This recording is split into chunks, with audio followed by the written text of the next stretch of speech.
Аз съм Стоян. Аз съм Стоян. Аз съм Стоян. Аз съм Стоян. Аз съм Стоян. Намирам се в град Пловдив, на едно от най-емблематичните места за града, а именно амфитеатър. Тук съм, за да ви разкажа накратко за себе си. Работих над 8 години в различни международни компании, тип корпорации и свързани с производство.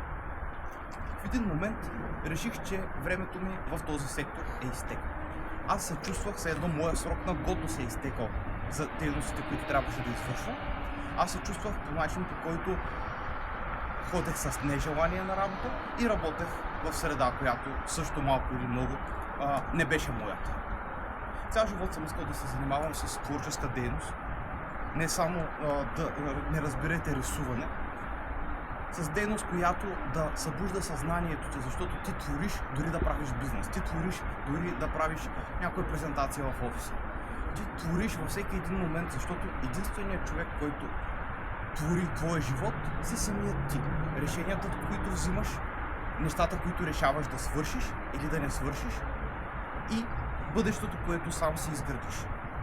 След 8 години прокарани в големи корпорации, аз сметнах, че е необходимо да променя работата си. Исках да променя не само работата, исках да променя и начина си на живот. И какво ще видите от мен като съдържание и какво може да очаквате.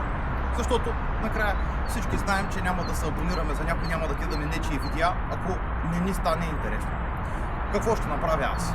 Аз ще открия собствен бранд в България, ще направя вас свидетели на това и ще ви покажа, че всъщност България е най-подходящото място, на което ние можем да работим, да се развиваме и да разкрием собствения си потенциал. Какво предстои? Ще започна мой бизнес, който ще бъде свързан с определени продукти и услуги, с които ще ви запозная в някои от следващите видеа. Защото трябва да можем да оставим нещо след себе си, с което да се гордеем, а не просто живот, който е минал в работа за някой друг. Поне за мен е така. Няма нищо лошо в корпоративната работа за всеки, който това му понася. На мен спря да ми понася. В някои от следващите видеа.